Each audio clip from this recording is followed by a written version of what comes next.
It's Gordy's birthday today. Gordy turns 3 years old today. SP and the kids and I, we took him to Petco this morning. As soon as Petco was open, we were in there. And we got him these delicious like cake bone treats that say potty on it, Pawty. See, this is why I don't know why Patrick Melton and his fans are coping about the dressing up the dog thing. You're just a lonely, morbidly obese man. It's a little weird, but you should own it. You should stop denying it. But then again, I suppose if you have a stupid audience and they'll just buy it, why not? It is amazing to watch that, though. Like, watching them get mad at me for exposing their guy as a liar, which I do all the time. I mean, it's effortless. I've done it 9,000 times. Every time they try to do it to me, they backfire. It's just, I don't know. They're not going to care. Like, if he just admits he dresses his dog up, here's what he doesn't understand. Maybe it's too much pride. Maybe it's scarring from Red Bar. I don't know. He doesn't have any fans. Nobody's there for him. He's shown that. He tried to do a show like I do. He tried to be Aaron Imholt. He failed. He tried to be Steel Toe. He failed. He wanted to do biting commentary. He wanted to talk about the news. Nobody gave a shit because I'm funnier than he is and I'm smarter than he is. So I do a better show. They are all there because they hate me. I'm the lightning rod. I'm the draw. He still, I think, is in denial of that because he's wanted this for so long, people to listen to him. But, like, you tried to be me and you couldn't. Like, you're trying to be the anti-me and you're even not doing so hot at that.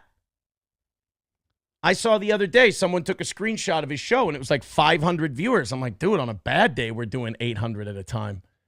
Doing over 1,000 on Rumble Fridays. Like, we're doubling him up. It's bad news. But, like, don't worry. They're not going to think less of you. They look past you. They look through you. You're not part of their equation. You don't matter, Pat. It's all about me. They don't care what you do. They'll give you a pass on everything. So just admit it. Come clean. Quit struggling. It's embarrassing. It's been a spring cleaning day with it being so nice out. God damn, guys. We're really heading into that time of year where it's just fantastic. The only negative right now. Yeah, Nico, I cleaned off the Baldo. I saw his thing. I saw a couple of his things too that people sent out there. It's an interesting tactic. He must be worried about something. He usually gets desperate and really talkative when he's traumatized by something. I think I know what it is. But he told some stories that were untrue, where the inverse is true, but he knows that if I correct the record, I break certain conditions. So it's a smart move, but what he doesn't understand is I love my conditions. I'm begging for my conditions to be extended forever till the end of time. I love those conditions. They are one of the that one condition is one of the best things that ever happened to me. And it's driving him nuts too, which is, it's cute. But it's time to let it go. Part of getting over addiction is letting go and moving on.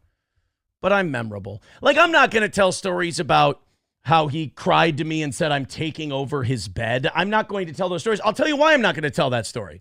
Because my audience is disgusted by it. They think it's gross. Other people online think it's gross. They think it's disgusting. I think it's gross and disgusting. The difference between he and I is I feel shame of the things I've done. It was disgusting. It was gross. It was beneath me as a father, as a husband, as a human being. It was terrible. It's disgusting behavior. I'm ashamed of it. I'm grossed out like these people are grossed out. I'm grossed out like when you talk about it, people listening to it are grossed out. We're all grossed out by it. It's terrible.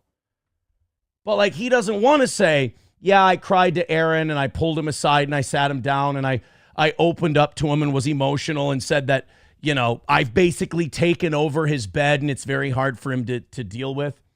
I don't know how I did that by myself. That's weird. But that's a disgusting, gross story to tell. That's really disgusting, and you shouldn't talk that way. We should move on and do something else. Both of us are very solid on the parenting end, believe me.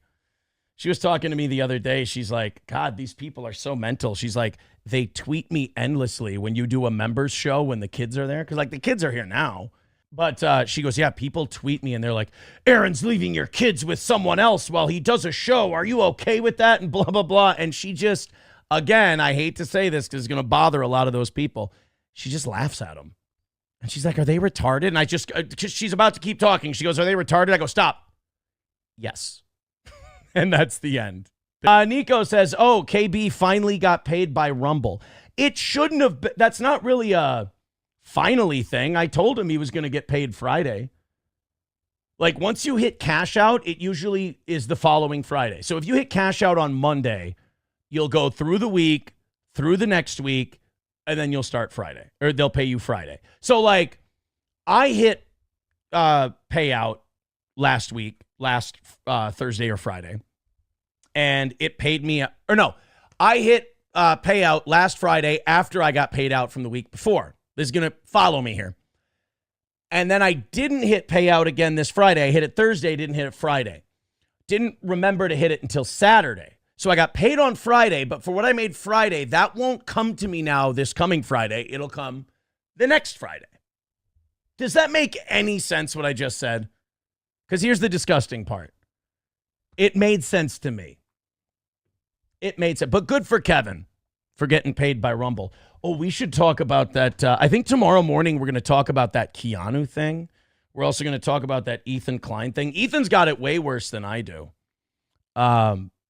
Ethan has, because people will, my life, it doesn't work, but oh boy, they're going to be mad in a couple of weeks. They try to my life, like with my kids and stuff like that. Like we've seen Patrick do that. We've seen his fans do that. And they write to Ashley and all this other stuff. And we have a good laugh at their expense. But man, I am so lucky because it could be way worse. Ethan Klein, apparently, a bunch of people that are anti him, which again, like if you're against something, just don't watch it. I mean, if you're going to with Ethan Klein or me or anyone else that bad, I think it just proves that we've got you. It proves that we're such engaging personalities, you can't stay away. You can cope with that all you want, but that's just the facts. You and I aren't even arguing about that. It's just true. Ethan Klein's haters called CPS on him. And like CPS, I don't know if they launched an investigation or if they interviewed Ethan and Gila because they said that Ethan and Gila were running a dirty house full of animal feces that caused their kids to get sick.